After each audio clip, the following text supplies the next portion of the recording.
So all the questions afterwards will be also recorded. So welcome everybody to the webinar on EU public funding, especially on Horizon 2020. So what are we going to talk about? We're going to talk about a brief introduction on Horizon 2020. We are also providing an introduction on what instruments for funding are available there. We're also putting some examples on what is funded, which is at the end the things that you probably are more interested on. We will have a dedicated session with Albert on SME instrument and fast track to innovation, which are the two main instruments that may be more targeted to innovation and startups and SMEs in Europe.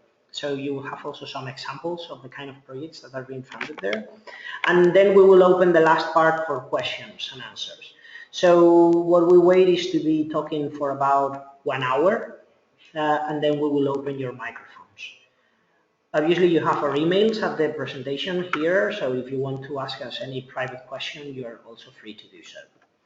So first thing, what is Horizon 2020? Horizon 2020 is the biggest investment by the European Commission on research, development and innovation. In practical terms, it means over 70 billion with B of euro between 2014 and 2020. That is, it is a very big fund to support the activities companies do in research and in innovation all over Europe. Okay, so said that, how is it structured? There are different areas and sub-areas, because obviously having a big amount of money is not just giving it away as it is, but it is divided in kind of areas. Main ones, or the big ones, could be three. We have the societal challenges, which are areas focused on specific things, like it could be health, security, energy, climate, secure societies, food, the ones you have there. So very specific and oriented topics that are related to the societal challenges in Europe. There are also what they call the creating industrial leadership and competitive framework, which is a big group for technologies like ICT, which is probably the most interesting part for many of you, nanotechnologies, biotechnology and space, but also there are two parts related to access to risk finance and innovation in SMEs. And then we have the pure, what we could say, research, which is the part of excellence in science, with different sub-areas inside, but this area on excellence in science is really devoted for very disruptive research things, like Frontier Research, the ERC program, or the Future and Emerging Technologies, actions funded through what they call Marie Curie programs, or even the funding of very big research infrastructures. Okay, so now we see like two big areas, which we would say are really interesting for SMEs, which is the societal challenges one side, and the ICT, we could say, and all this part on innovation in SMEs and access to risk finance. Said that, we also have, in each of those big areas, there is a biannual document per sub-area divided in topics or objectives. These documents are called work programs, and they are published on every single 2 years. So the one that it is active at this point is the work program for 2016 and 17. So just to let you know how does a work program look like, you have these, for instance, for ICT. So we saw it was one of the sub-areas before. So it is, as you see, a pretty long document only for information and communication technologies. It is published by the Commission, and inside this work program you have different areas, we could say more specific targets, more specific objectives that we will talk about them now. Okay, so the actual work programs in all the sub-areas that we saw in this slide are available already and published here at this link. So if you just click on it, you can download them. Then inside every work program there are topics. So let's go back to our example here. every single line here you see ICT, a number and a year. These are the topics, okay? So a topic is a concrete description of what is required for a proposal. So when you hear this, that I'm going to submit a proposal to a European project or whatever, if it is related to Horizon 2020, usually a proposal goes against the topic, we could say. Okay, so every topic comes with a different description of what is needed, what is requested. So a proposal that is written to accomplish the things that the topic is requiring. So for instance, we can go for one of the topics, which is cloud computing, which is down below here. We see it now. This is part of the description, but it starts right here. So ICT 6 for 2016, cloud computing. So there is a description of a specific challenge, what is happening, why this topic is needed. And then there is kind of a scope where you see the things that are required precisely for the topic. So we will go back into the details later, but you can read that there are specific things that are required to be addressing the challenges inside this topic. There is also kind of a contribution that is expected by the Commission, the size of the project, and a pretty detailed description of what is needed. Okay? So this is just as a starter. Then another interesting concept is the concept of open call. So what is basically an open call? An open call is a subset of topics with a deadline for submission, as simple as that. So there is also another link in which you can see what calls are available. So if we go back to our example, you will see that when we start to talk about this topic, there is a year before, 2016. And if we go to the index, as it was here, you will see that some topics are 2016, some topics are 2017, and others are both. So basically, there is a call for ICT 2016 and another call for 2017. So different topics with a global budget are released into a common open call, which is where the projects are submitted to. So the topics, the open calls do have an opening and a closure deadline, which is, you can see, and it's also available here. Okay, so that's the basics on the work programs. So important, the topic needs to be addressed properly by each proposal. That is, there are some restrictions or some descriptions in the topics that are required. So if a project or a project proposal does not fit exactly what is needed, it could be the case that that project is not funded. So they are pretty specific. Some are more specific than others. We can also say that depending on the area you're working at. But what is written there, it is what the Commission is asking for. So consider that. Generally speaking, also another important issue is that every proposal is submitted in general by a consortium. That is, individual projects, there are some exceptions and we will talk about them later, especially the SME instrument, etc. But in general, the projects that are submitted to Horizon 2020 are under a consortium scheme. So all the electronic application that the European Commission uses is called Participants Portal, and you have the link over there also with more information. The Participants Portal is also kind of one-stop shop, so you can find documentation, calls, and everything on public funding on the Horizon 2020 and other calls in the European Commission. So now the instruments for funding. How does the funding reach, in what ways, to the SMEs or to the organization, etc. So there are some general rules for beneficiaries, right? So when we talk about when we talk about Horizon 2020, there are some general rules with some exceptions usually, but just to keep you in mind, any kind of organization from the European Union or Horizon 2020 associated country is eligible.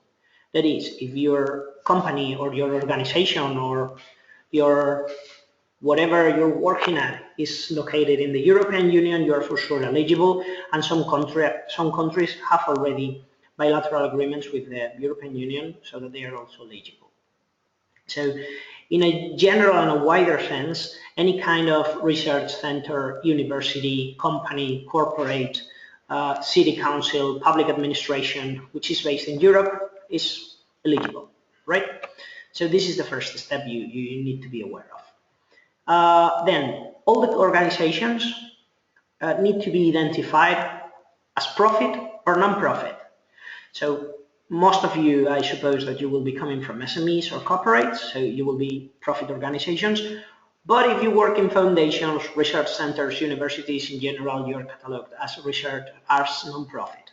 This is important because the funding, the rate of funding depends on that, basically. So how do you register or you're validated as such? Because you are registered as a participant in the participants portal and you have a unique identifier which is called PIC, which is kind of ID record inside the commission systems for you to be able to submit and justify costs and everything. So you need to get a PIC before you submit any kind of proposal.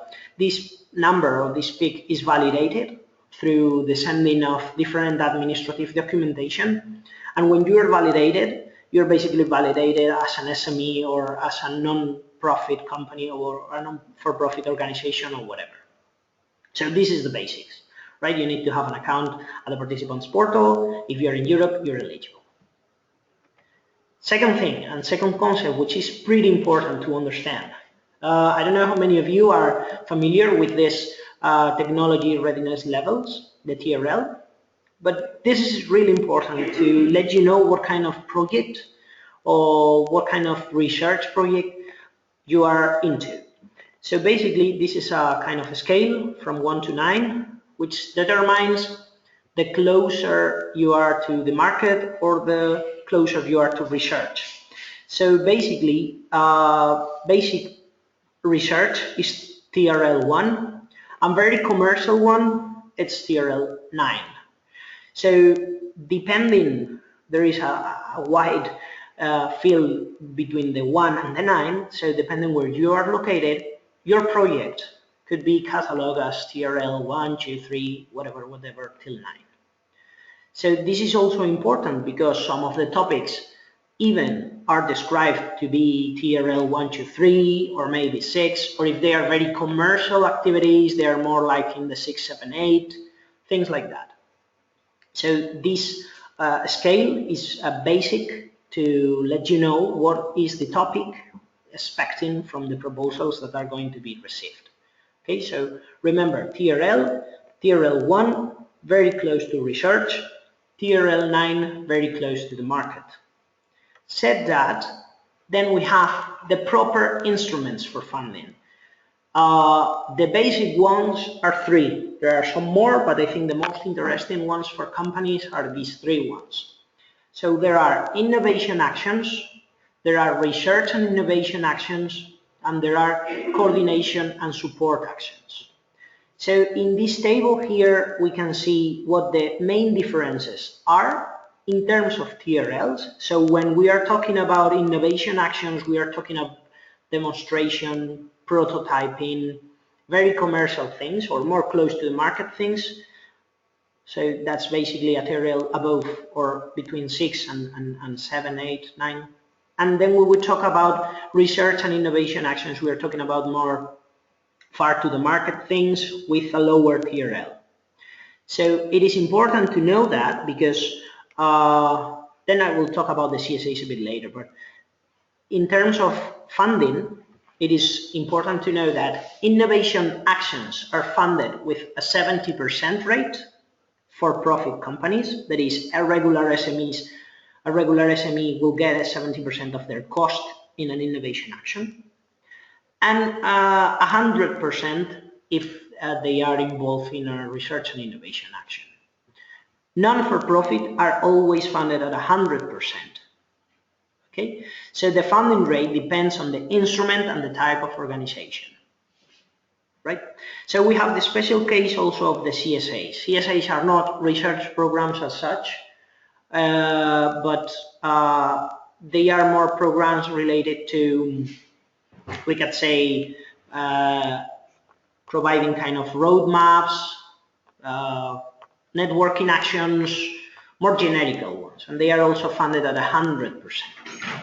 So these are probably the most strange for you at this point, but they also exist and they are important. So if we go back to the work program, you will see that when we were talking about this cloud computing, so we go back here, there was this specific challenge, and inside there is a part called scope, where we have research and innovation actions. So part of this topic is related to that kind of instrument, new paradigms, etc. But there is also another bullet called innovation action. So basically more experimentation, and this is what you see. Okay, so we have research and innovation, and we have experimentation. Okay. So we have both. Inside the same topic, we could be targeting different projects. One are research and innovation, and others are innovation actions as such. Okay, so we go back to the presentation. This is probably one of the key parts to understand how it works. Okay. Oh God. Now I see that I was not showing my screen. Wonderful. We will go back a little. Sorry about that. Sorry about that, guys. So we're going to the big areas, okay? Sorry about that. So when we talk about the structure of the, now everything will be recorded so that you can have a look at it, but I'm very sure about that. We were talking about the different areas and sub-areas. Here you have the societal challenges, the industrial leadership we were talking, and the excellence in the science base. So what we were saying is that the most important ones for SMEs could be the societal challenges, and also the industrial leadership, especially ICT, access to risk finance and innovation in SMEs. So we also talked about the work programs, that they are divided in those subtopics that were before here. So there is one work program per one of these sub areas, and I was showing this one on ICT, which is a document of around 130 pages, which is divided in different parts. We were showing the topics, so each of these lines is the topic, right? Got a different ones. We were putting even the example when we talked about the codes, that every single work program has a different set of topics, and that a subset of topics is what is called an open code. So we were putting the example that, for instance, in ICT, all the ones that are with the 2016 year go together in the same code, which is the ICT 2016 code, but obviously with different areas or topics inside. And the same was happening for the ones in 2017. So they are grouped in a new call, which is going to be open in 2017. Okay. So the actual calls are available at this link. You will have this presentation available, so don't worry about it. And another interesting thing was the addressing of the topic. So now that you have heard me for a long while talking, we were putting the example with a cloud computing topic. So if we go to this specific topic, this is the description that it has. We've got some specific challenges, right? We've got also inside the topic two different areas or scopes. One is research and innovation action, and the other one is innovation action. There you go. But important thing here is that when we talk about the instruments for funding, we were talking about the TRL levels. And I will repeat this because I think it's one of the most important things. So how much I'm getting, that one of the questions when we usually talk to customers is how much am I getting in this project. So that depends. It depends on the instrument for funding. So we can be talking about innovation actions, research and innovation actions, or coordination and support actions. So as you see, if you are a profit organization that is an SME, a corporate, you get a 70% of your costs in an innovation action and 100% in the other cases. And if you're a non-profit like a university or a foundation or whatever kind of organization without profit, you are getting all the time 100%. So the TRL levels determine more or less the scope or the innovation that is needed on each project. So innovation actions, as you see, they are more focused or they are more oriented to get new projects into new products into the market, and the research and innovation actions are more focused to do some basic experimentation or research on a specific field. So it was the case, and I was showing that this cloud computing has both things. So they ask for research and innovation with new paradigms on cloud computing, but this could be understood as far from the market in some sense. But also they ask for innovation actions, and they talked about experimentation. So those are the main differences between them. And then there is also what is called the CSA, which these are projects more focused to the development of new roadmaps, the creation of networking activities, lessons learned in different areas, whatever. So they are not a proper research or a proper innovation action. They are a bit different. They're called CSAs. Okay. So we were here when we realized that the presentation was not showing up. So we go there. So how are the proposals? This is another very interesting question. So there are some general rules, that there are exceptions, obviously, but in general, all the projects are done in cooperation. So it is required that at least 3 organizations from 3 different eligible countries are present in the consortium. If there are less, the proposal is not eligible and it's not even evaluated. So that's the minimum rule. Okay, there are some exceptions, but just bear in mind, 3 organizations, 3 different countries.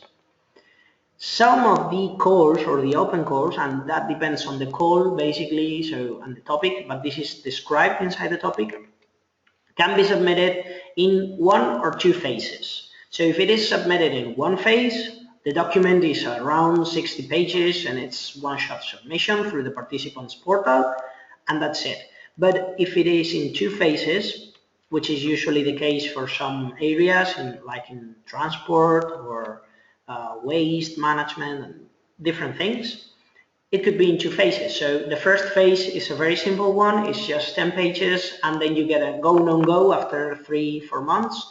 And then you have to submit a full proposal, which is the 60 pages length, right? But you could, it's easier because they can tell you that the proposal is not good enough, so you don't have to prepare a full proposal at this stage. So typically the results, the final ones, come after the final submission for 5 months later. So the maximum deadline is 5 months exactly. And the projects usually start in 8 months. So that is, for instance, in this ICD that we were looking at here, the date is somewhere in April. At the end of the work programs, you will find all the deadlines and everything. So at some point, you've got, this is for these topics in November. You've got these topics for April, etc. So if we're talking about the 12th of April here, the results are known maximum the 12th of September, the same year.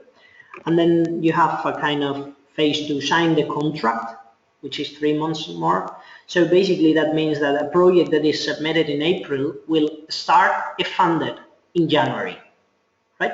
The following year. So that's the framework you have to be working. And the submission is an online form plus a proposal in PDF format.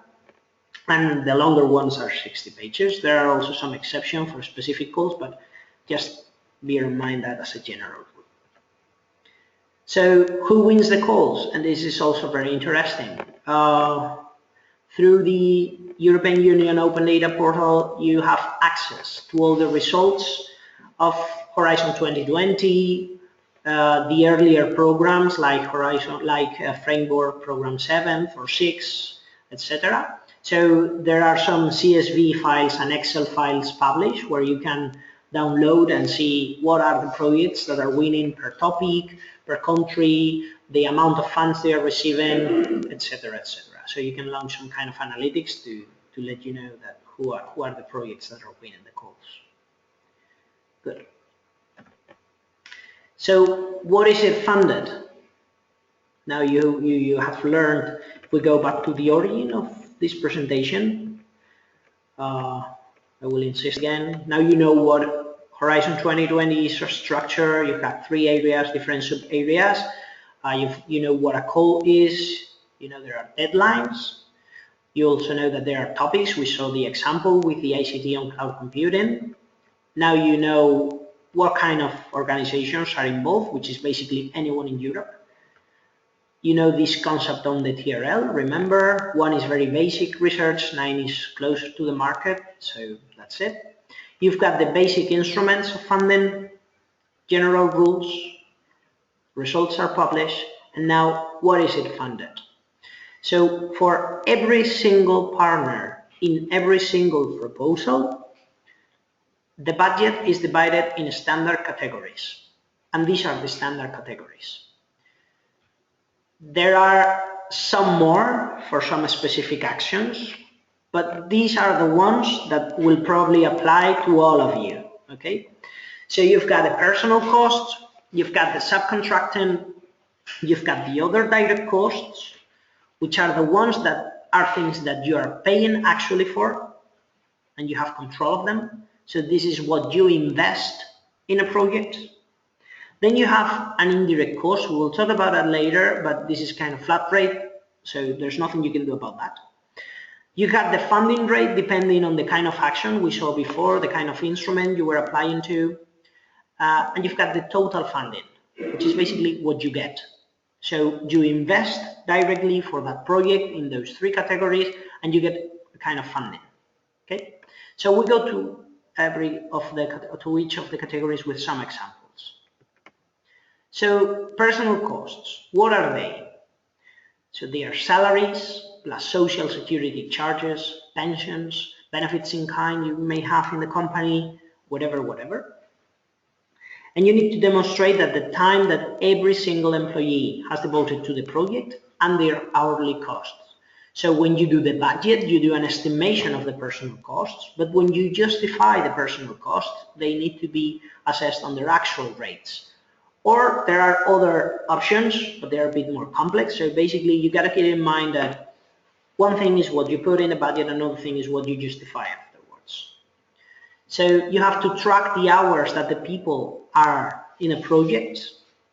So this is done through timesheets that you provide on a weekly, monthly, or whatever rate. Or you have even your own internal reporting system so that you know how much time is this employee devoting to the project. And then with the time, you get also the real costs. How much have you paid him through the months that the project has been running? And you calculate how much every single employee of my company, of my organization, is costing me. Then there are also some exceptions. So personal costs, this is a very simplified version of what they are, but there are also some exceptions. So external hires can also be considered as personal costs if they accomplish some rules. So basically, if there is some kind of external staff working on a regular basis in your company, not charging different rates than the personnel that is actually in your company, that could be considered also personal. So there are some exceptions and some rules also that allow some kind of flexibility. But basically, the personnel that needs to be devoted inside the projects are the employees of the companies. And there are also some exceptions for SME owners who do not have a salary. There are some tables which provide you a kind of flat rate you can use for personal costs. But those are the exceptions, right? So then we talk about subcontracting, which basically you would need the invoices.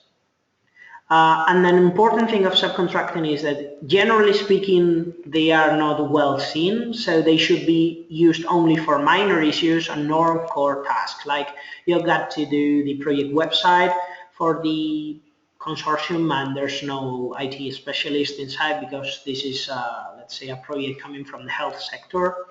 So they hired somebody to do the project website, which is not a core task in the research. It is also important to keep track of the invoices and the payment slips. And especially for subcontracting, you can be requested to provide information on that you selected the subcontractor through the best value for offer approach. So if you're a public entity, you should also do that because of your internal legislation, let's say, but it could be also the case for some big companies, etc. But also it can be requested for SMEs. So you have different offers coming from different providers, and you get the one that you feel it fits the best. Okay. Then other direct costs only related to the project, that is important. So that refers to travel and subsistence, equipment, and all that. And a special thing on the equipment is that the full cost of the equipment, it is not covered. It is just covered the depreciation related to the use. So basically, if you have to buy a server for your project and the server is depreciated in 4 years, but the project lasts only 2, only half of the cost will be covered if that server is fully used only in the project. So if it is used in 2 projects, it is not even the half, it's a quarter because you divide it by 2, right? And then you have other expenses, which you can come to think of any other expense of printing leaflets for promotion, whatever, okay, other issues. So the recommendation is always keeping the invoices related to the expenses. And then we have the indirect costs. So you basically add up the personnel plus other. So you don't add up here the subcontracting. So you forget about the subcontracting when calculating the indirect costs. And you apply a 25% rate, and that's the indirect costs that you can put into the project budget or justification.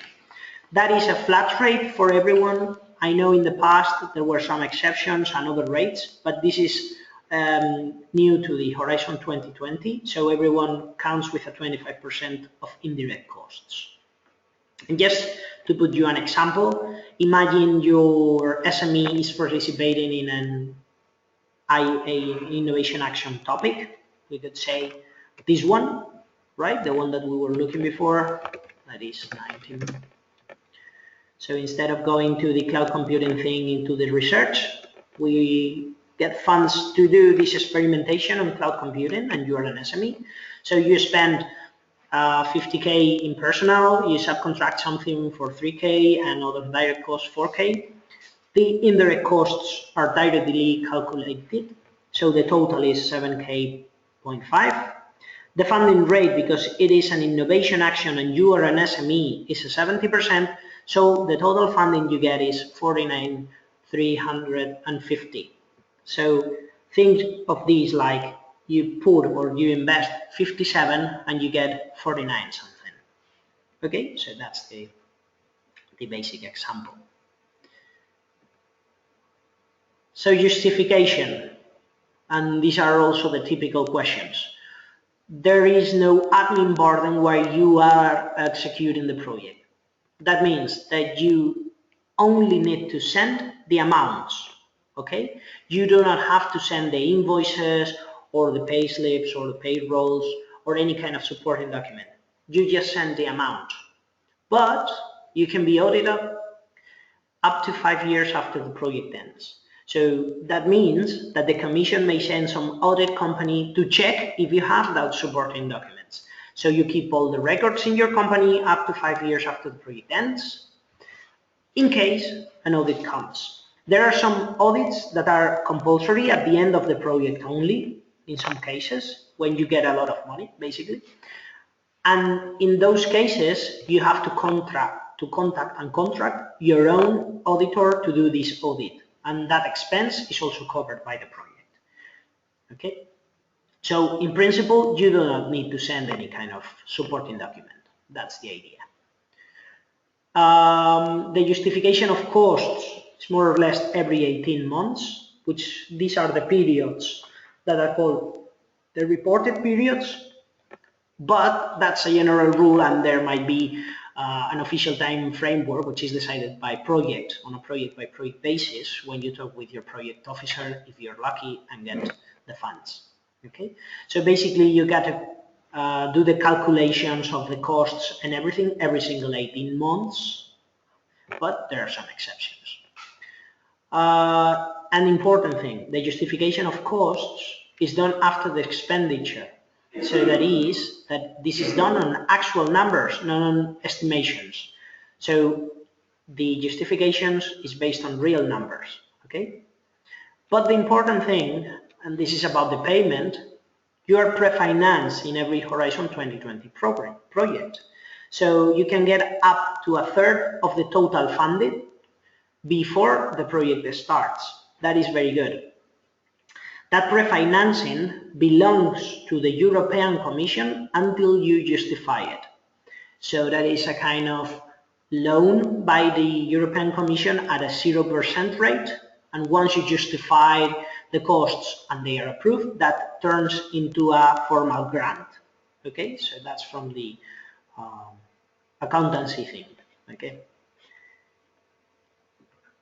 And now I will leave my colleague Albert, who will talk about probably the most interesting options for SMEs so far.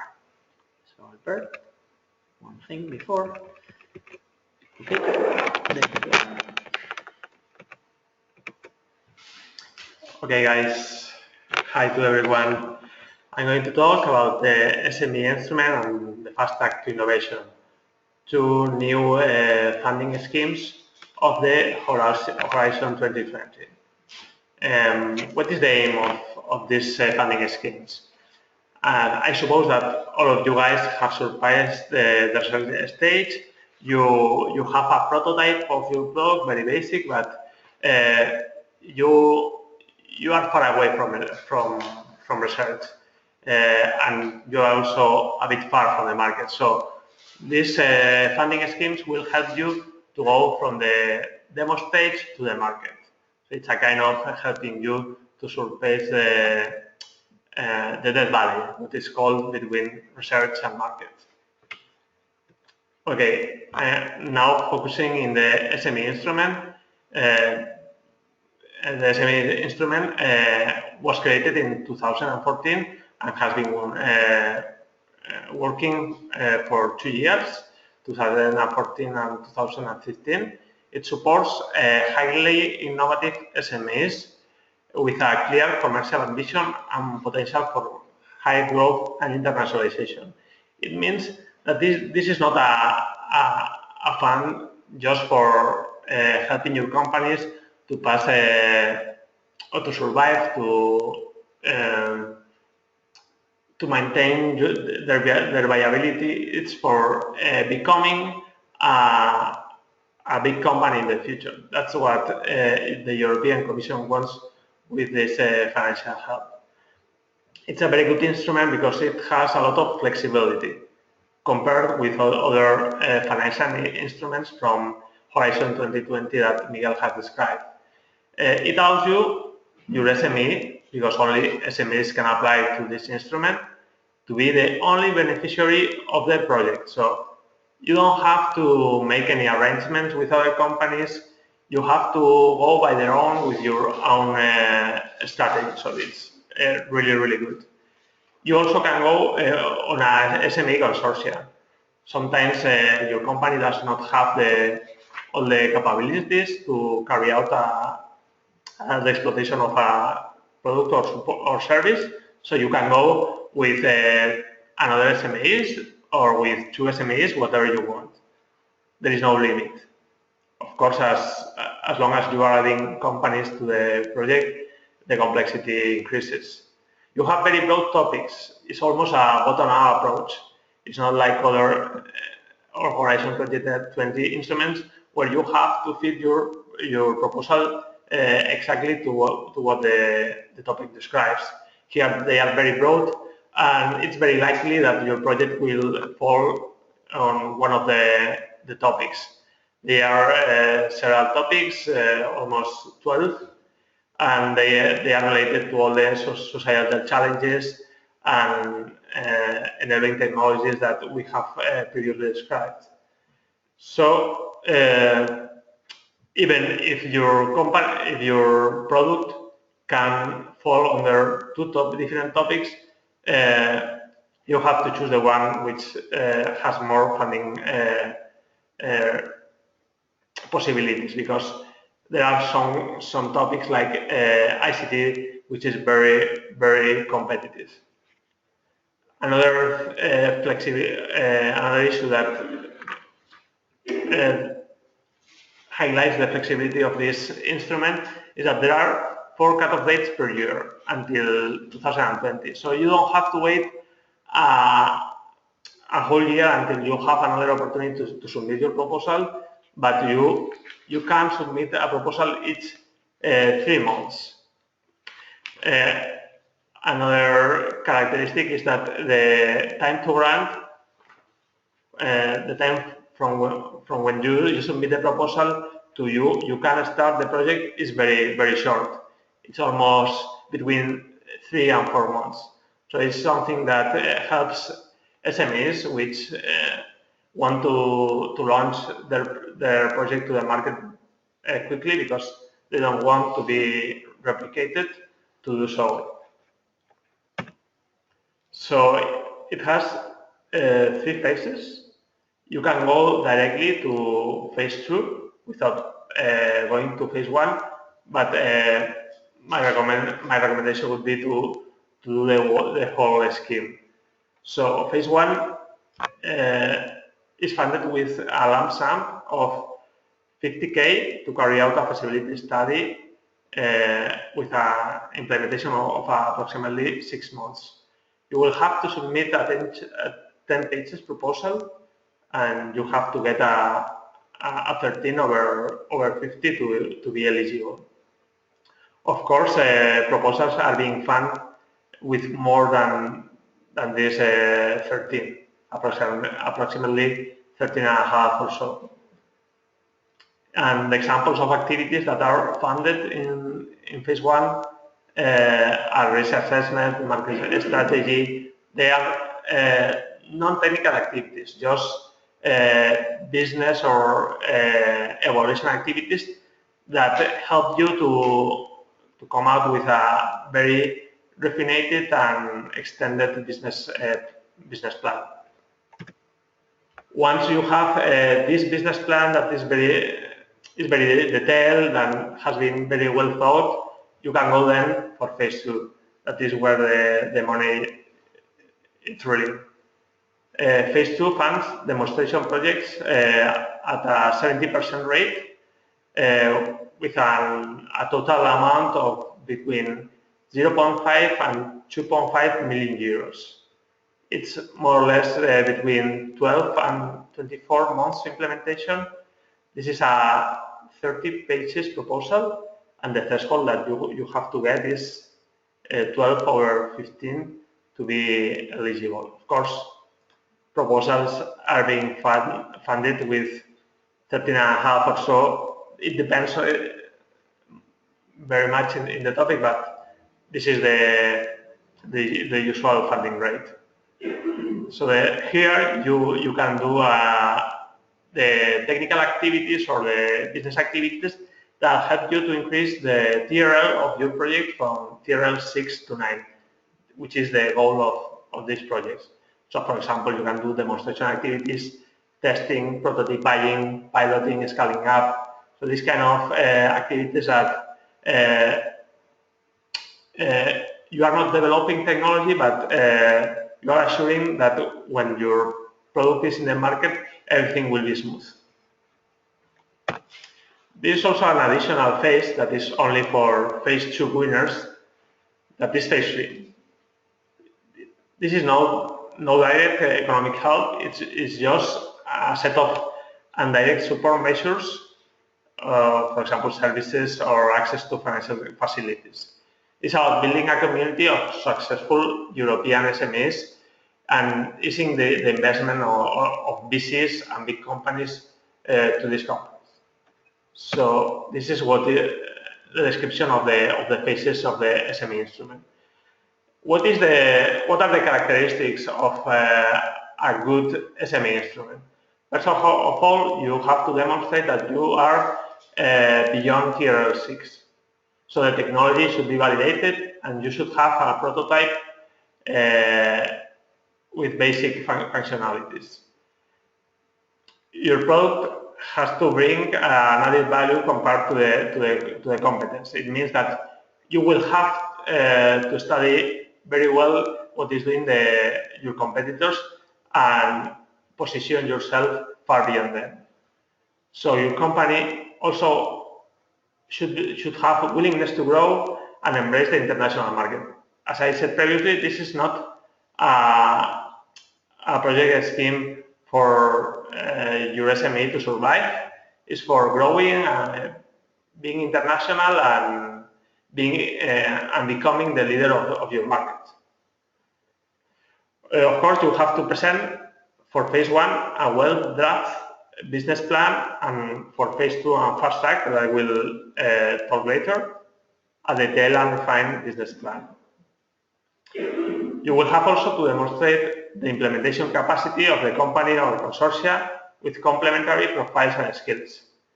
And if you need to subcontract any company, you should do so. But of course, keeping in mind that you have to demonstrate the best, that you are choosing the best value offer. Some tips or talks that we can give you as experts in the SME instrument. The overall funding rate is not very high. It's 7.9% for phase 1 and phase 2. However, proposals of phase 2 coming from already implemented phase 1 projects, they have the 15% successful rate. So they double the success rate of proposals which don't come from a phase 1. So another interesting thing is that in the evaluation summary report, where you can see the mark that the evaluators have given to you, you can identify the score criteria of the evaluators. There are, I think, 18 points for phase 1 and 21 for phase 2 that you have to address, and they value each of these criteria. So try to answer all of them when you are building your proposal. Of course, you have to show all your accomplishments until now. If you have paying customers, if you have made any kind of arrangement with a relevant stakeholder, everything will help you to highlight that your project is better than the others, and that you are in a good position to reach the market. Of course, you should use the first page as an elevator pitch to engage the evaluator. It's not about cutting and pasting some of the paragraphs of the proposal and putting them in the first page. This won't help you to get the money. So you have to, once you have the whole proposal, you have to condense all the relevant information in one page, but it has to be very engaging, very exciting. It has to be a very good elevator pitch. This is not a lottery. It's not about being lucky. However, if you submit and you fail, with this feedback, you can improve your proposal. Almost 44% of the beneficiaries of the current cut-off date were resubmitters. It means that submitting and failing helps to be a winner. We are going to present 2 success stories. One from a company which was granted with a phase 1 project and with a phase 2, one after the other. They are Tisnergy. It's a Spanish SME which has developed an innovative system to reduce the electricity consumption in industries in up to 40%. So they get funded a phase one meet last year, and they just received the news last Friday that they are the beneficiaries of a phase two. So they are of course very lucky. They submitted twice phase two, is what I told you, that submitting helps you to forget about the proposal, to read it again with a clear mind, and being critical with how you submit, and improving, of course, the proposal. Another success story is Arima, a Spanish SME with a technology that follows a security by design approach and allows you to generate self-protected web applications. This company applied directly to phase two twice, one in December last year and the other in mid 2015, and they were awarded with the phase two. It reminds me that sometimes it's better, because given the results of the evaluation are sent very few days before the next cutoff date, many SMEs are resubmitting continuously, but they don't have enough time to improve their proposals. So they skipped one cutoff date, and they had 3-4 months to improve it and to think about their business plan and refining it. So I think that it was a very good strategy. They were funded under the security topic, although their first idea was to submit in ICT. But the thing is that the funding rate was lower in security, so the strategy was good, because in ICT I think that this project wouldn't have had enough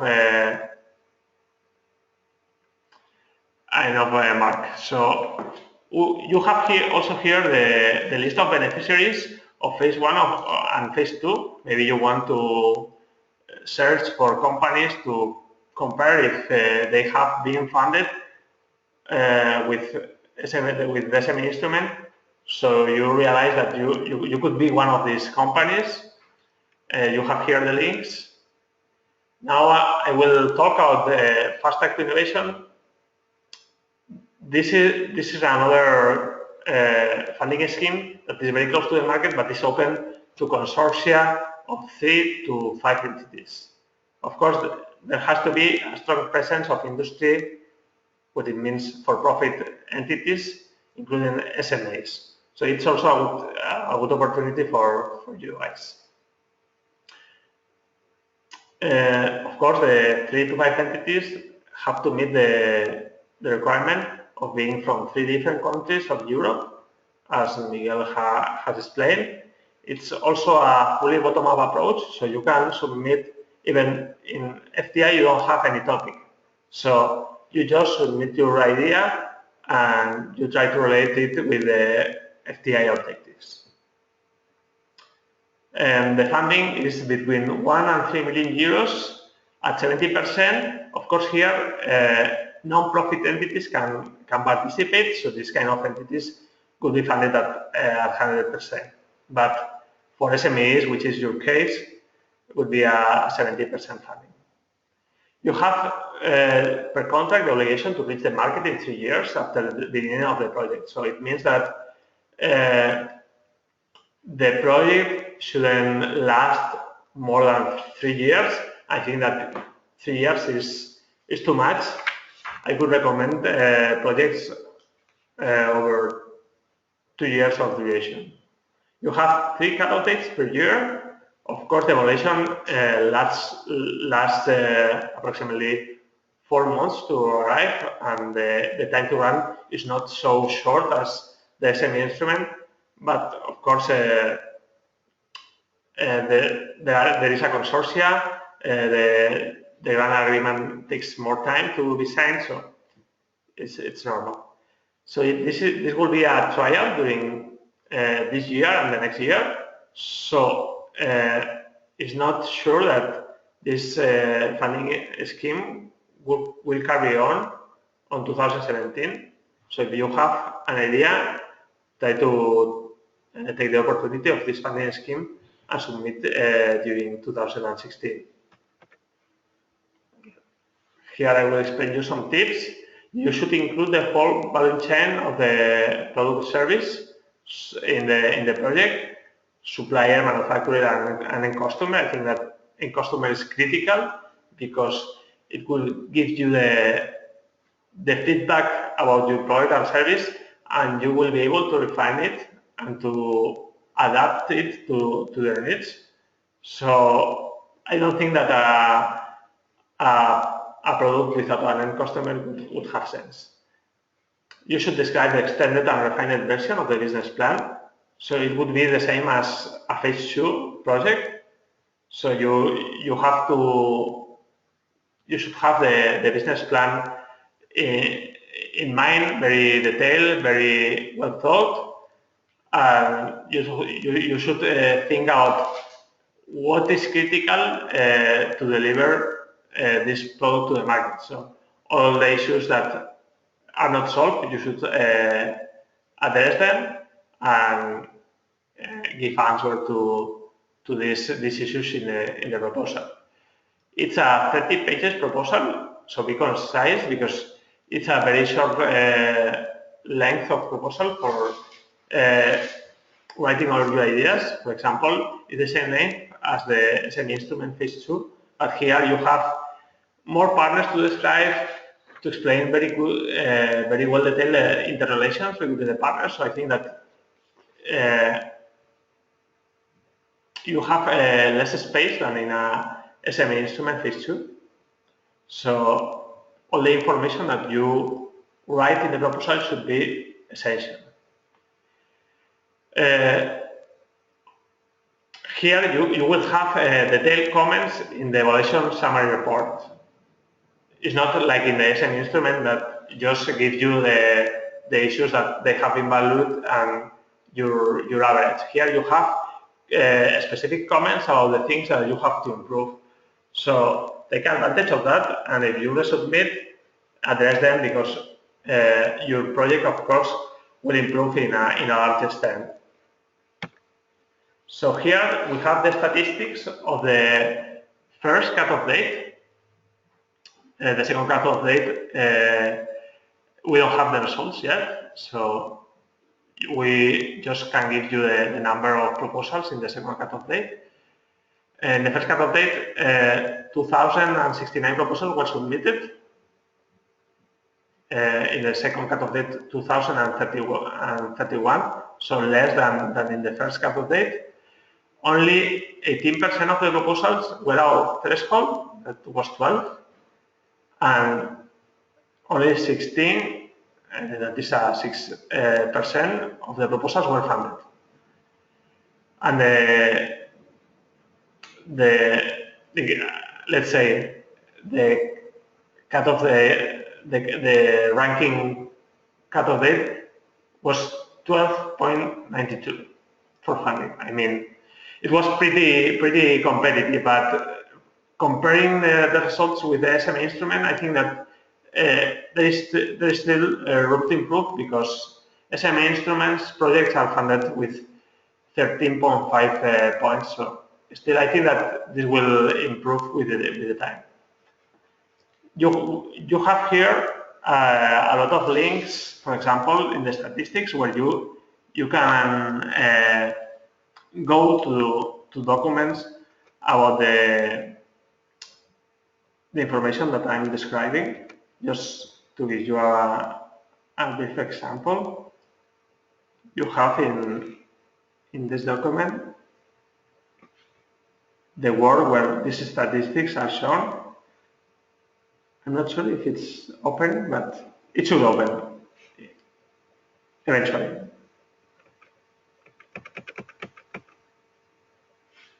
Yeah, we have here. So you have here all the information that I have been describing. Just there are plenty in the presentation, so if you want to expand the information, you just have to click on those links. And we have success stories, of course. You have here the link to the beneficiaries. There is the list with the description of the consortia, the amount of funding of each proposal. What are the conclusions of this information? The traditional sectors seem more successful than others. For example, energy, transport, manufacturing. ICT sector has shown lower funding rate. So I think that it's easier to demonstrate the impact of your proposal if it's in a traditional sector, because they are very well known and very really big companies in these sectors that can traction this kind of projects. So that I think that's the reason. Of course, the average composition of funding consortia does not show any significant differences with the rest of the applicants. So more or less, it's about 3 for-profit entities and 1 non-profit entity, but it's not very relevant in looking at the results. Okay, guys, now it's the time of questions and answers. So if you have any question. Yes, now we move to your part. Now it's your time. So what I will ask you is to raise up your hand with the application. If you have any question, you can feel free to ask here. Remember the session is being recorded, so the questions will be afterwards published in YouTube. So we have one question from Tina. So Tina, I open your microphone. Tina, are you there? Hi, do you hear me? Yes. Yes. Perfect. Hi. I'm sorry. Actually, I was just trying at the beginning if everything works, so I did it even before we started. So Okay. for now, I don't have questions. Thank you. Okay, Tina. Bye-bye. Thank you. Okay, so next one is Stoyan Stoyanov. Stoyan? Yes, hello, Miguel. Hello, Stoyan. Yes, I have a question on the justification of the indirect costs. Okay. Do we need to justify them, or they're a fixed percentage of the whole? They are fixed. There's no justification attached to it. Yeah, we don't have to provide any electricity bills, nothing. It's just the 25% and that's it. Yeah, okay, thank you. That was the question. Okay, thank you, Stoyan. So next one is Crisanti Tazzi. Hello. Hello, how are you? Fine, you. I would like to ask if the acceleration of 5-year programs are taken into account in order to provide the evidence that phase 1 is completed. I mean, like a fabulous program. Yeah, that I would have to say something about that. I agree and disagree with that. One thing are the 5-year accelerators, which are first funded by FP7 grant, which is a different set of funds. So that's one thing. The other thing is that some of all the accelerators work different.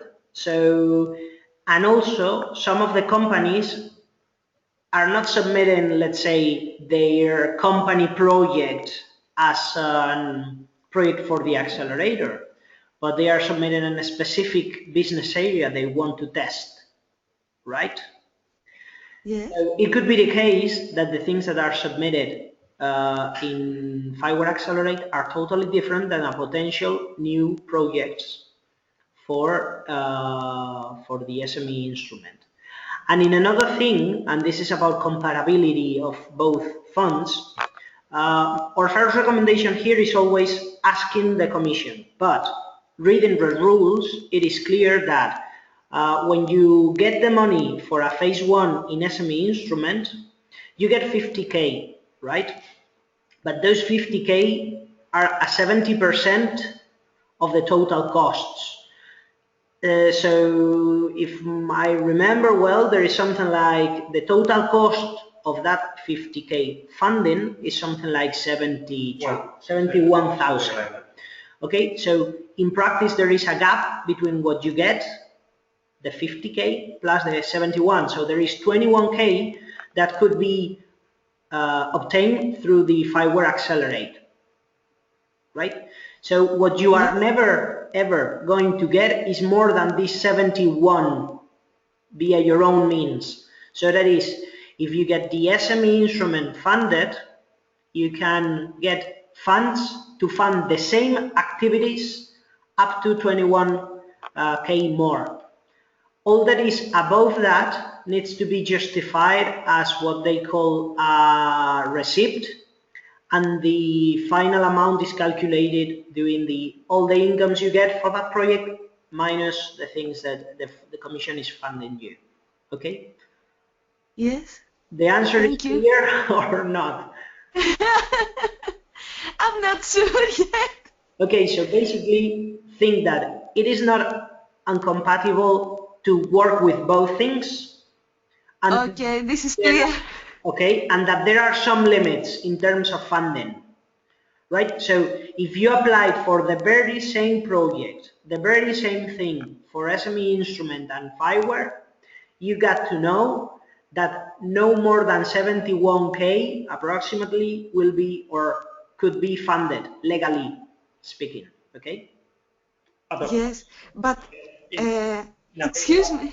Sorry, in a phase technical development is not funded. So all your technical development can be funded in the FIWARE Accelerator program, and the rest can be funded in the SME instrument. So you can you can be funded in both funding schemes if your project is has more than the total cost. So. But if you complete phase 1, Yeah. then you can apply for phase 2. You can apply for phase 2 whether you have completed phase 1 or not. Yes. Yes. Okay. So you got to know what is the total cost of your project, okay? Yes, it's important. So that's the first thing you need to calculate. And then you got to check how much funds are you getting from all the sources. And the funds getting from all the sources cannot exceed the total cost. So all the amounts that exceed the total cost need to be reimbursed. Okay. That's the rule. And Thank you. you can submit a proposal for phase 2 without submitting a proposal for phase 1. It's just that you need a very clear view of your business plan. It has to be very well drafted and so on. But for example, if during your accelerator program in FINODEX or in another accelerator, you have had coaches that have helped you to develop this business plan. It's very advanced. You have the relevant stakeholders to carry out your innovation to the market. So maybe you are ready for phase 2. But I mean, it's on you. You have to decide if you feel that you feel comfortable submitting to phase 2 without having this feasibility study funded in phase 1. It's up to you. Okay. Okay, if you have more questions, you have our emails, okay? So don't worry. Okay, yes. Thank you so much. Okay, good. So next question, it's from Bernardo Alves. Bernardo? Hi. Do you hear me? Yes? Yes. Yes. So good morning or good afternoon. I would like to know if there is any range or typical amounts to be asked under each kind of instrument. Oh, so sorry. Any kind of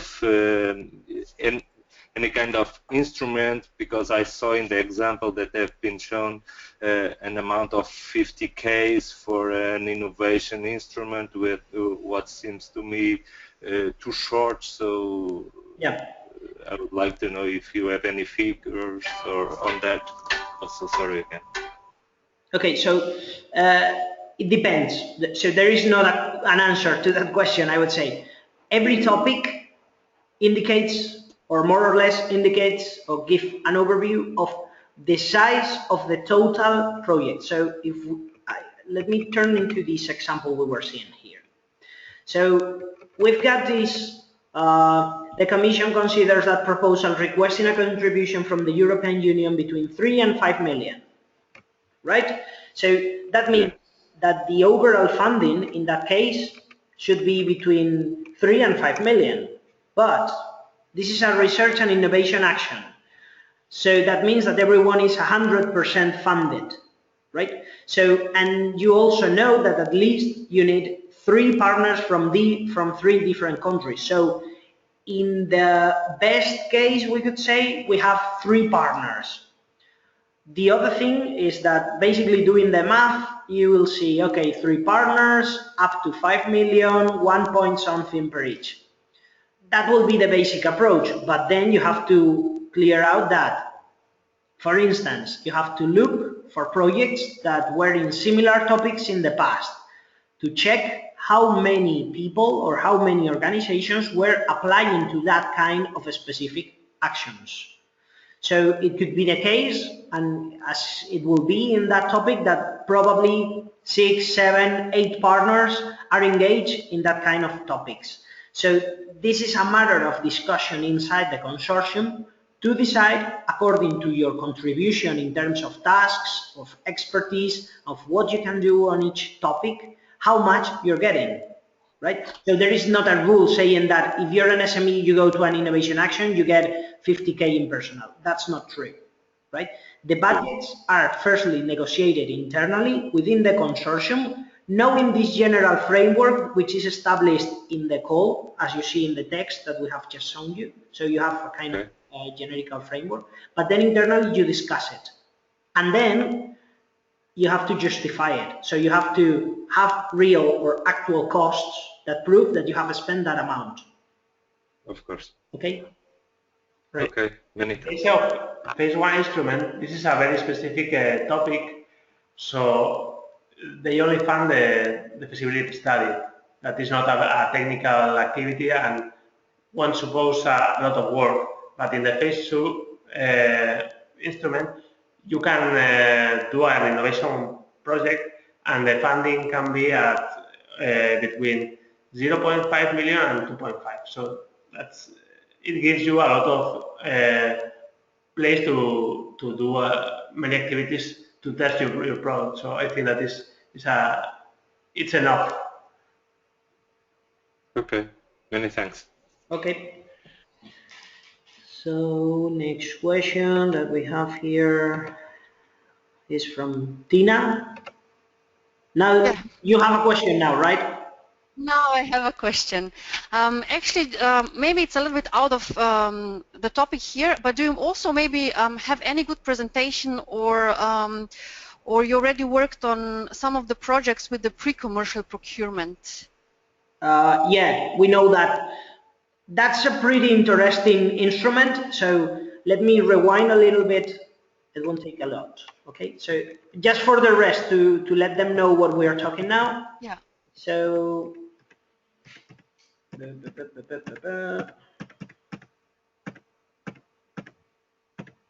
where are we? Here. So we initially said that there were 3 instruments, but there are additional ones we said here. One of those is the one that Tina is mentioning here. So there are a pair of instruments which are based or are designed to help the public administration, and I reinforce that, to help the public administration for buying innovative solutions in their procurement process. So basically those kind of projects are especially devoted so that different administrations in Europe gather all together, define a kind of tender, we could say, and then do some procurement on innovative solutions. So the role of SMEs here is or should be really, really slow, if none. Okay, so it could be some exceptions and it's some topics on this special tool for procurement or for instrument for funding, in which an SME could help the administration in defining the procedures that go into the tender, and that part is funded by the project. But in general, this instrument is designed for the public administration. Okay? Yeah, but do you maybe have some either info, for example, where all these pre-commercial procurement are posted and stuff like that? Because in some senses, sometimes you have the public institutions buy the solution, but a lot of SMEs actually are already either developing the similar solution and they're really fit for that sort of. Do you have any info or, I don't know, maybe some presentation to get the instrument to know better? Yeah, send us an email and we will look at it, because I'm pretty sure that there is something here. Perfect, thank you. Okay. So that's it from Tina. Any more questions? I will.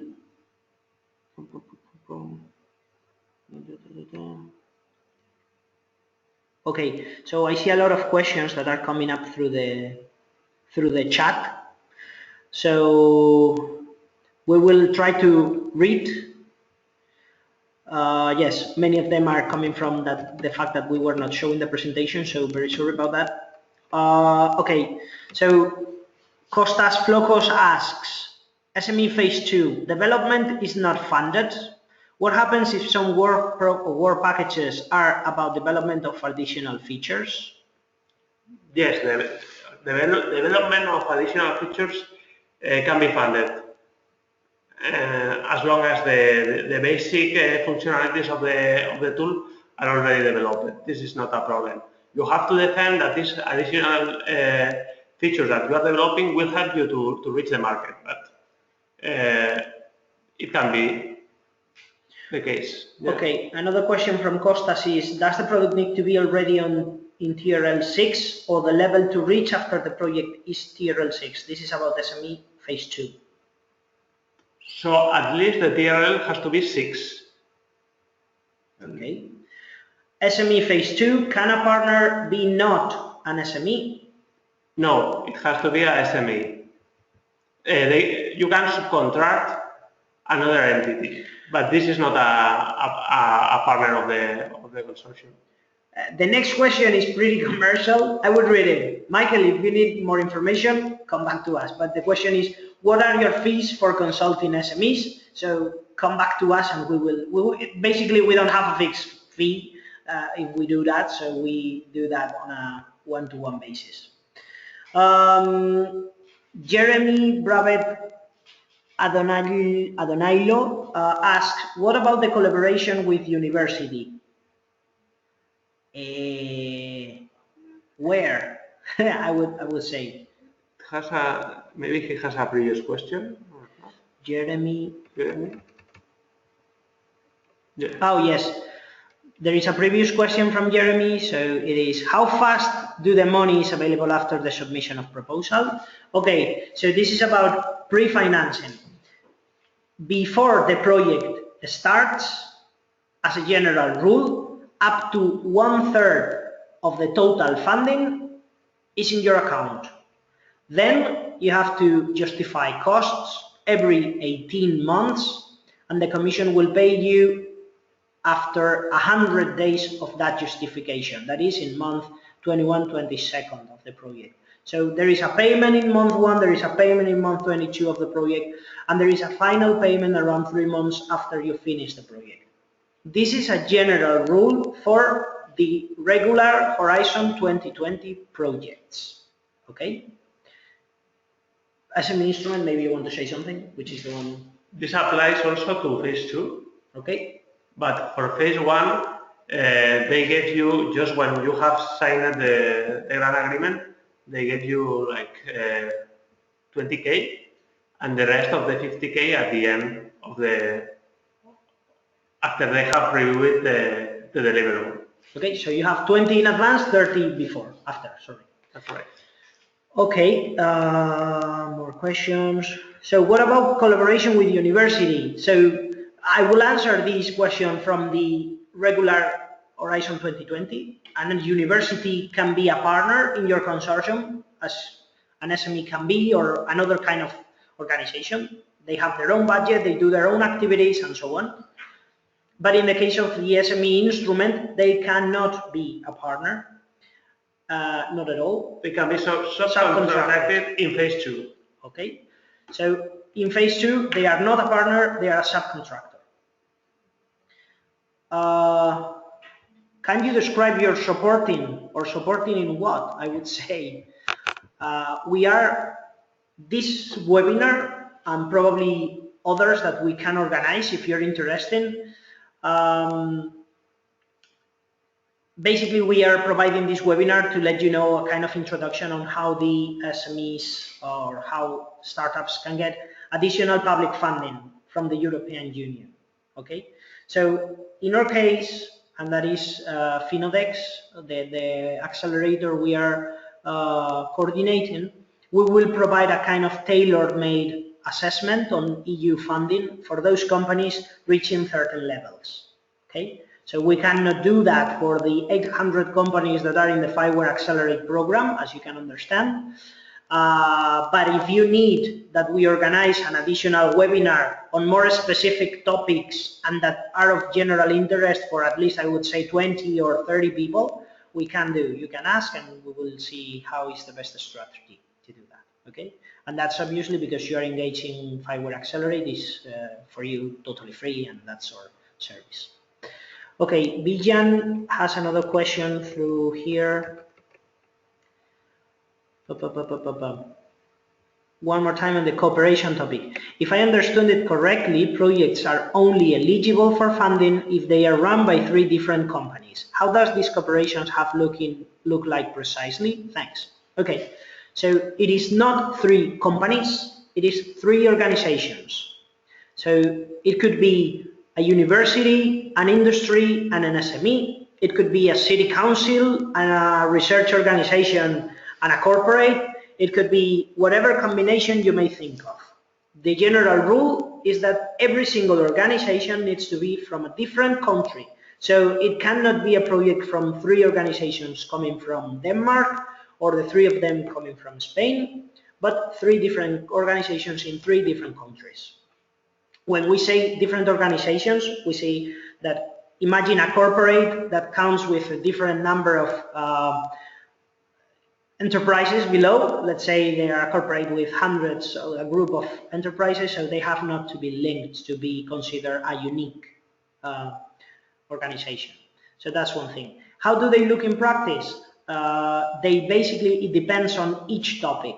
So we were talking, for instance, on the cloud computing thing before. So if we go to an innovation action, which is the one that was asking for demonstration activities, we could find somebody who has a very good result coming from a research project. We could say a foundation or a researcher agency, could be a university or whatever. We can also have another company willing to exploit commercially that development that was done in previous research. We can have a specialized partner in one specific part, or somebody providing the infrastructure to deploy that technology. I'm talking about cloud computing. So it should be the value chain of that project, the one that is present in the project. So there's, if we talk about cloud computing, we have those actors. We have the commercial, the researcher, the infrastructure provider, whatever. Okay. But it's really, really specific on each topic. So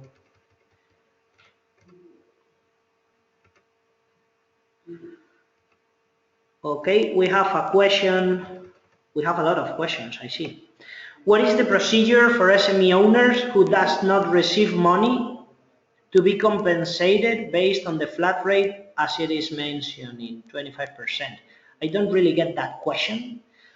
If an SME owner has no salary, there is a specific table providing, according to the country of origin of that SME and the level of expertise in years of research experience of that SME owner, there is a flat rate for personal costs that can be applied to that personnel or to that SME owner.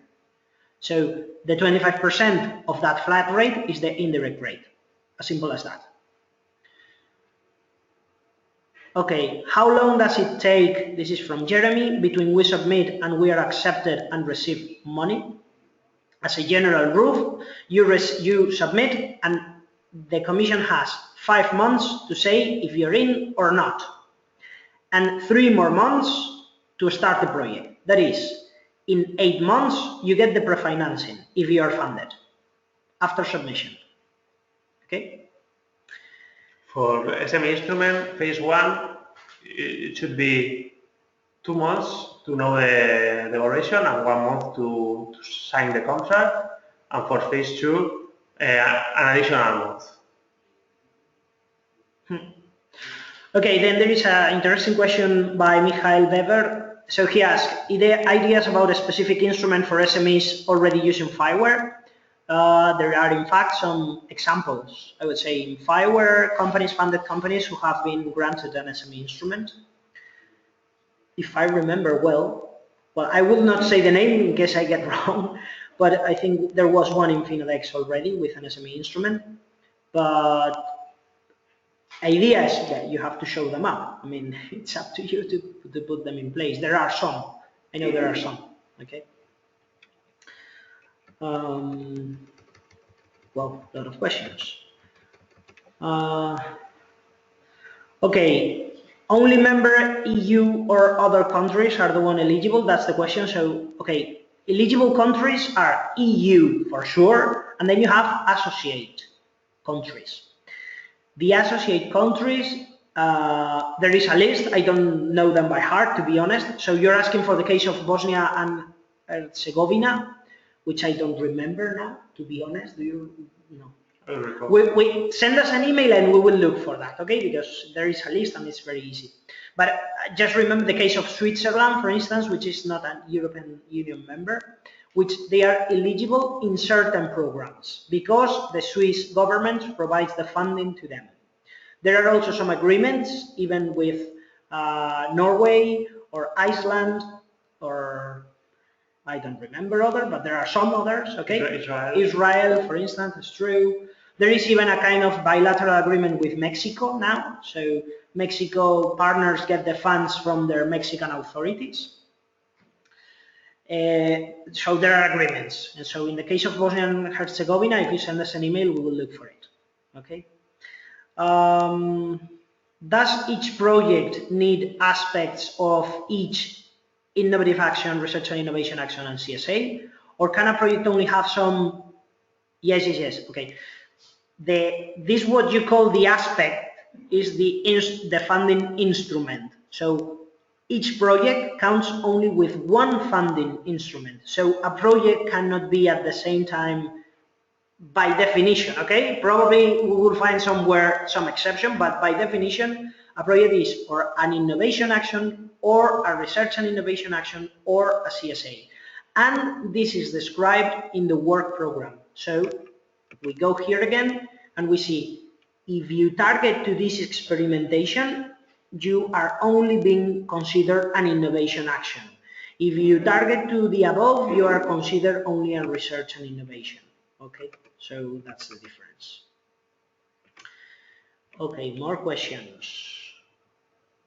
Can you send us the PPT? For sure. We will share a video in FINODEX YouTube channel and this PPT in the SlideShare channel so that you can download it. That's no problem. We have 2 more questions and we will be ending. Okay, so the first one is from Spiridon Vantolas. Spiridon? Hear me? Yes. Okay, hello. Does the size of the companies involved or the consortium matters? For example, we are a small SME with some tens of thousands in annual turnover. We have to build a strong consortium to find a larger company to make a consortium. Okay, that depends, okay? And that depends obviously on the topic. Ideally, there is, per consortium, there is always one coordinator who is the one leading the whole consortium, finding the partners, etc. So for small SMEs, it's usually a good way to start is to act as a partner if you don't have the expertise, and to do a little part of the project on your own. So probably you will get a low budget at all, but it's a way to start. So every topic describes more or less what's the value chain of the project.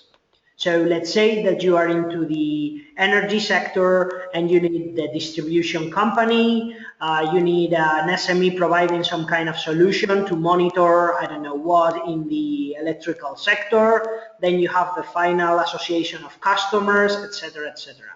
So for each topic, I would say that the coordinator usually drafts like a kind of who would be my best profiles to accomplish this. And then they look for the partners to fit every profile. So that's the ideal world. So there are, through your national contact points in your country, through companies like ours, that there are a lot of them in Europe, through different networking tools that you will find in LinkedIn groups, in brokerage events organized by the Commission in Brussels or in other places, etc. What I would first recommend you is have a look at the topics that you're more interested and try to find out what events, online and offline or whatever, are organized so that you can stick to an existing consortium as an entry point. And on the other hand, if you're applying the SME instrument, as long as you're an SME, you can apply. As simple as that. So that answers also the question from Bjorn Paulson, which asks, can an SME apply for SME instrument phase 1 without a consortium? Yes. And phase 2? And phase 2, too. Okay. Okay, one thing here, just adding what Miguel said. Of course, there are 3 criteria that are evaluated in Horizon 2020 proposals. One is excellence, the second is impact, and the third is implementation. So if you have like big companies in your consortia, it's easier to defend that your proposal will have a great impact, of course. But it doesn't assure you that your proposal will be the one funded. It helps, like if you make a race with a Porsche against another car that is worse, but it helps because you have a better car, but it doesn't assure you that you will be the one winning the race. So it's as simple as that. Okay, thank you. Okay, Spiriton. So another question that I see written here is, can I share the document of the ICT work program? Yes, you have it in the presentation. In fact, it is this one. The topics. Okay. Topic. Here you have it. Okay. So as I will upload the presentation, you have the link there. In that link, you have all the work programs, not only ICT. Okay. The one that I'm showing is only based on ICT, but there are more things like energy, health, climate, whatever. And there are ICT opportunities, not just in the ICT work program, but in the rest. For example, in transport, there are space for ICT solutions, helping cities to have a better management of the transport, for example. So you have to look at all the work packages to identify the funding opportunities for ICT, not just in ICT per se. That's it. That's important. The societal challenges could be your domains as companies. I'm thinking that you're engaged in the ICT sector because you're developing some kind of tools for Fireware. So if you're targeting a specific domain, have a look at the work program on the societal challenge on that specific domain, because ICT is spread all over the work programs. Okay. We have another question from foreign entrepreneur. So foreign entrepreneur, mic is on. Hello. Hi. Well, actually, my name is Luis. Hello, Luis. Okay. I don't know why it appears this registration name.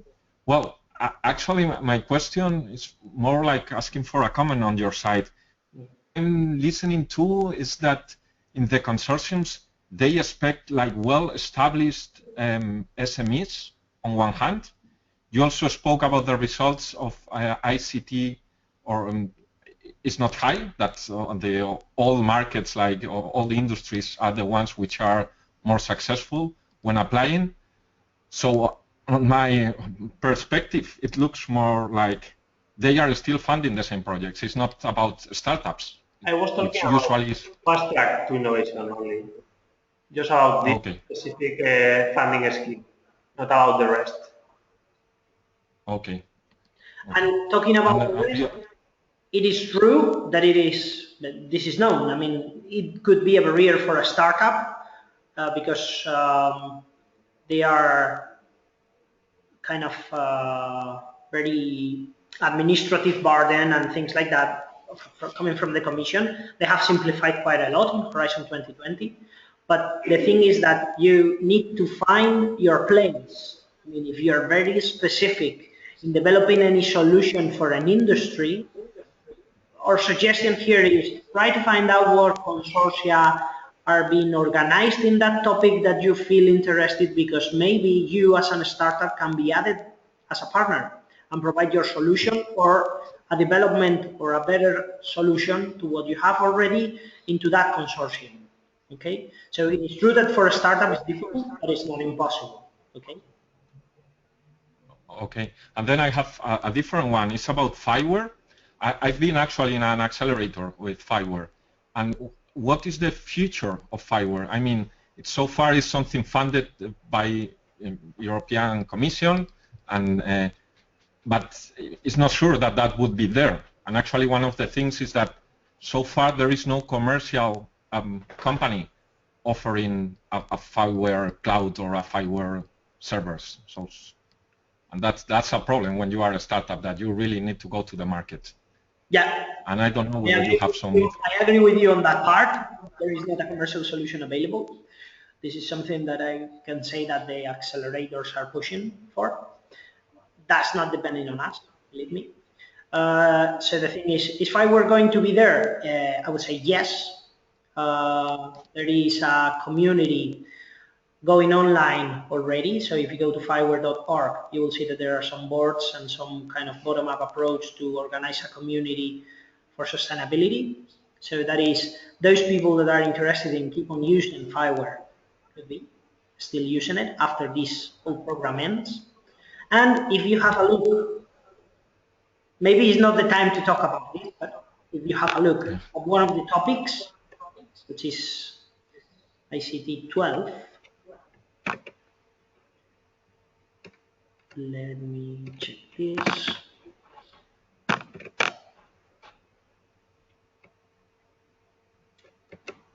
Net Innovation Initiative. This is a specific topic, okay, which basically is very related to FIWARE again, so that there will be public funding on FIWARE for the following years.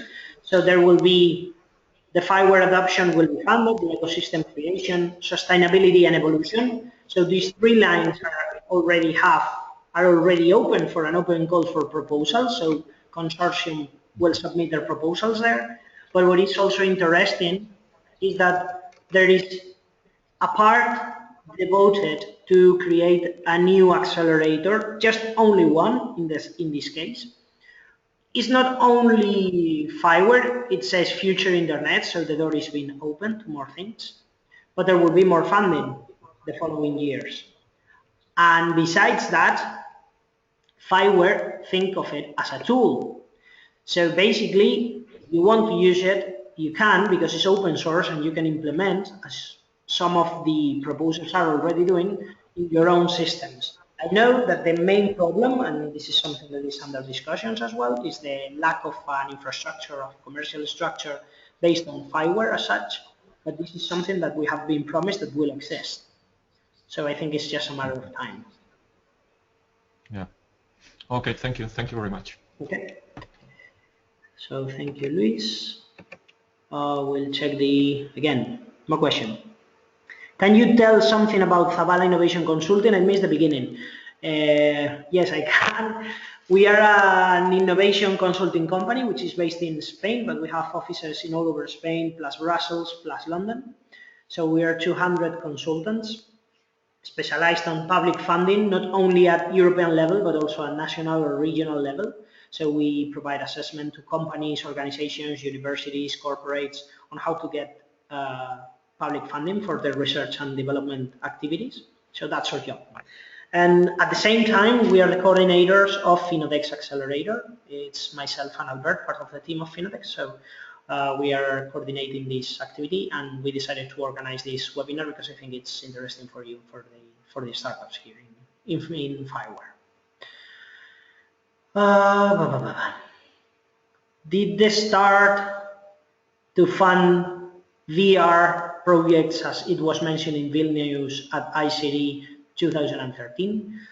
To be honest, I don't know, because it could be kind of thousands of projects in Horizon 2020. So if you go to the open data that I pointed out in the presentation before, which you have the link here.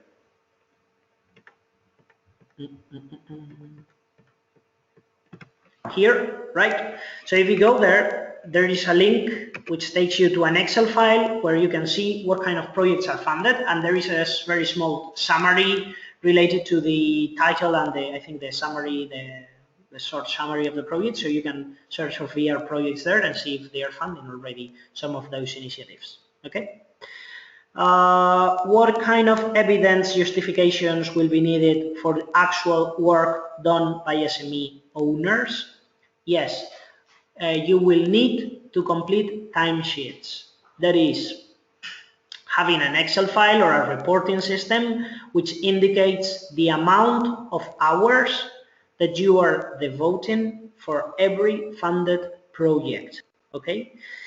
In the participants portal, there are even some templates inside the guidelines for justification, which you can use and check what kind of templates and what kind of documents you need to justify that. But basically, it's a very simple table where you put how many hours you're devoting for each project.